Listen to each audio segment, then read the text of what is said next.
বলছি চাঁদ থেকে আলফা এসেছে। আসসালাম। এটা হাত মিলিয়ে নাও। রকেটে করে এসছে আর কি, চাঁদে থাকে। আচ্ছা। বিষয় হচ্ছে চাঁদে এখন তো লোক সংখ্যা কম, এখন এখান থেকে মানুষ আমরা পাঠাচ্ছি আর কি চাঁদে। ও এবার তুমি বলবে চাঁদে পাঠালে কি হবে আমার লাভ।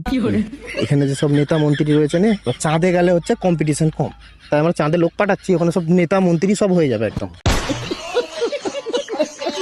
আমরা এই কিছুদিন আগে 500 জনকে পাঠিয়েছিলাম আগের বছর। আসসালাম। আসসালাম। তারা আজকে সব নেতা মন্ত্রী হয়ে রাজ করছে তারা। আর চাঁদে যে যাবে কত টাকা নেবে?